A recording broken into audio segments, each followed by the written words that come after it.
현대의 이 달라진 사회상을 잘 반영 못하면 사주가 맞지 않을 수밖에 없다는 거야. 안녕하세요. 운빨사주의 운빨도사입니다. 안녕하세요. 미래를 내다보는 운빨량이에요. 오늘은 사주에 대한 유익한 정보를 가져왔습니다. 많은 분들이 사주를 보신 경험이 있을 텐데요. 비싼 돈 주고 사주를 봤더니 내가 살아온 인생이랑 전혀 맞지 않거나 미래 예측이 틀린 경험도 종종 있으셨을 겁니다. 그래서 오늘은 실패 없는 사주 상담을 위해 상담 전 반드시 알아야 될 5가지에 대해 말씀드리도록 하겠습니다. 시청료는 공짜공짜. 좋아요 버튼만 쓱 눌러주세요. 고고싱.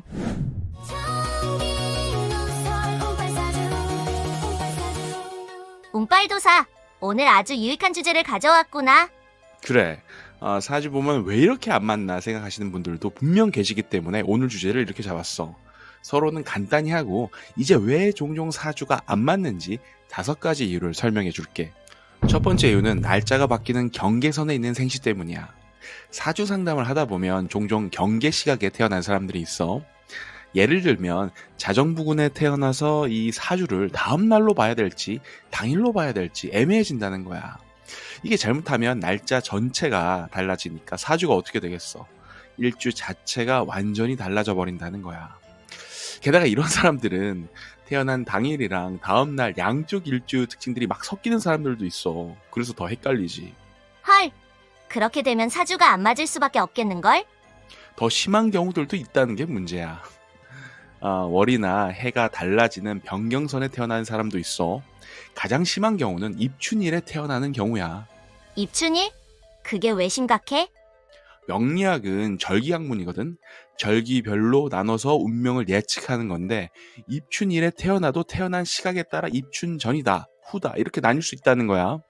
그렇게 돼서 진짜 애매한 시간에 태어나 버리면 년, 월, 일 글자가 싹 다 달라져 버리는 거야. 생각만 해도 진짜 골치 아픈 상황인 거지. 오마이갓. 늦은 밤에 태어난 사람들은 잘 봐야겠구나. 그렇지. 게다가 태어난 지역도 조금 영향은 있어. 엥? 태어난 시간 얘기하는데 웬 태어난 지역? 우리나라 시간이 동경시를 기준으로 하잖아. 쉽게 말해서 일본의 동경을 기준으로 하는 시간인데 사실 우리나라랑 일본 동경은 경도 차이가 좀 있잖아. 그래서 예를 들면 인천이나 전라도 같이 우리나라 서쪽에서 태어났다고 하면 사실은 이 몇십 분 정도 시간 차이가 있을 수도 있다는 거야. 근데 웬만한 경우는 거의 다 괜찮지만 그 차이 때문에 명리학에서 시간을 나누는 그 경계선에 딱 걸리게 된다면 그러면 얘기가 좀 달라질 수도 있지. 생시가 달라져 버릴 수도 있으니까. 그래도 특수한 경우만 아니면 솔직히 이런 경우는 잘 없어. 그리고 날짜가 달라지는 게 아니면 생시를 모른다 해도 생월을 기준으로 사주의 전체적인 운의 흐름은 파악할 수 있거든. 생시는 말년운이랑 자식자리로 오는데 말년운 같은 경우는 사실 대운으로도 파악할 수 있고 하니까 태어난 지역은 특별한 경우만 아니면 큰 문제는 되지 않는다 볼 수 있어. 그래도 내가 유명인 사주들 볼 때는 혹시나 이 생시 때문에 날짜가 바뀌는 일이 있을까봐 살아온 내용, 사건 이런 걸 다 사주랑 맞춰보고 풀이는 하고 있어. 애매한 시간에 태어났으면 사주 볼 때 꼭 얘기해야 되는구나. 이제 사주가 맞지 않는 2번째 경우를 알려줄게. 바로 한 가지만 보는 사주풀이야. 이게 몇 가지 경우가 좀 있는데 가장 흔한 건 일주만 보고 풀이하는 경우야. 그러니까 사주에 태어난 날만 가지고 사주를 푸는 술사를 만나는 경우인 거지. 사실 사주는 일주도 중요하긴 하지만 사주의 이 전체적인 구조를 봐야 정확하게 풀 수 있거든. 근데 안타까운 사실이지만 그렇게 보지 않는 사람들도 많아. 일주만 가지고 얘기하면 참 보기 편하거든. 이렇게 일주론에 치중해서 사주를 풀면 아주 쉽게 사주를 볼 수 있다는 장점은 확실히 있겠지만 사주 전체의 이 일부분만 알 수 있는 게 문제야. 그리고 또 흔한 게 글자 하나만 보고 말하는 경우야. 같은 글자라도 어느 위치에 있느냐에 따라 또 그 의미가 크게 달라지거든. 근데 그걸 보지 못하면 틀린 사주풀이가 돼버리는 거야. 그렇구만. 예를 좀 들어봐봐. 예를 들자면 우리가 사주운에서 재성 글자가 오면 보통 재물운이다라고 봐서 무조건 돈 버는 운이다. 이 글자 있으면 평생 돈 걱정 안 해도 되는 팔자다. 이렇게 말하는 사람들이 많은데 사실 그건 잘못된 거야. 재성이 재물을 의미하는 거는 분명 맞지만 사주에 따라 재성운이 좋지 않은 팔자도 있거든. 예를 들면 인수격 사주랑 월 비견이나 월 겁재가 있는 팔자가 그래. 공부하는 선비, 학자팔자인 인수격 사주한테 재성운이 오면 제극인 작용으로 아주 흉한 운이 되어버릴 수 있거든. 이 밖에도 또 도화살이다, 역마살이다 해서 살 위주로 보는 데서 사주를 보면 의뢰한 입장에서는 이 사주가 안 맞다고 느낄 수 있지. 뭐든 하나만 보면 안 된다는 말이군. 그럼 세 번째는 뭐야? 두구두구두구. 세 번째는 사주만 보고 운의 흐름은 보지 않기 때문이야. 우리가 타고난 사주도 참 중요하긴 한데 이것만 가지고 사주풀이하고 운명을 얘기해주면 사실 한 50점짜리 사주풀이밖에 못 되거든. 타고난 사주만큼 또 타고난 운의 흐름도 중요하다는 거야. 그래서 우리가 바로 운빨사주. 그래, 맞아. 그래서 우리 채널 이름을 운빨사주라고 지은 거야. 운빨을 잘 봐야 된다고. 내가 쉽게 예를 들어 설명을 해줄게. 우리의 타고난 사주는 자동차라고 보면 돼. 그래서 일반 승용차들도 있을 것이고 또 아주 잘 달리는 스포츠카도 있겠지. 근데 아무리 차가 좋으면 뭐해. 도로가 좋아야 되잖아. 그 도로의 상태가 운이라고 보면 되는 거야. 그래서 아무리 슈퍼카처럼 좋은 사주를 타고 났어도 펼쳐진 길, 펼쳐진 운의 자체가 비포장 도로처럼 흐름이 나쁘면 힘들고 또 별 볼 일 없는 인생이 될 수도 있다는 거야.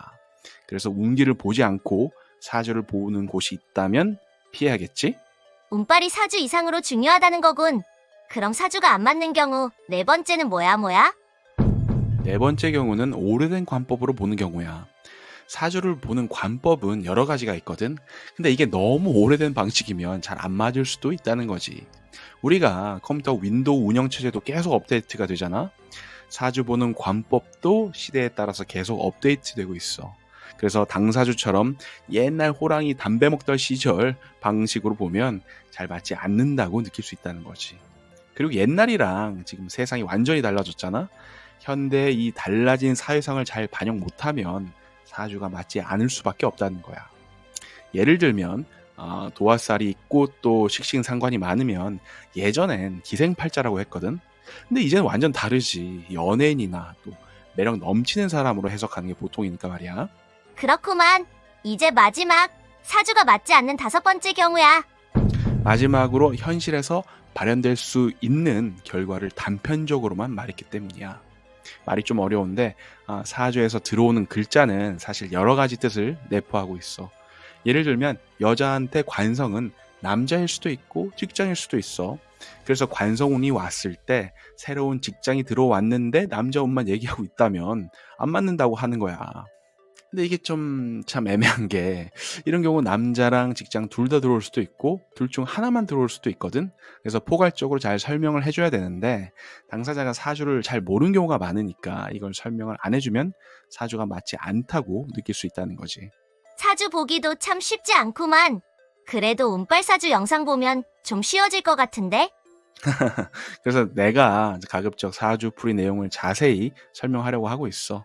이게 귀에 조금만 익으면 알아듣기 쉽거든. 그래서 기초적인 것들은 앞으로도 영상에서 조금씩 설명을 하려고. 여러분, 오늘 내용 재밌게 보셨나요? 이번 영상 통해서 사주 상담 받으실 때 많은 도움이 되셨으면 좋겠습니다. 영상이 도움 되셨으면 좋아요 버튼 한 번씩만 눌러주시길 부탁드리겠습니다. 그럼 오늘도 운빨 넘친 하루 되세요. 구독과 알림 설정도 같이 해주심 운빨이 더 넘치실 거예요. 알라뷰.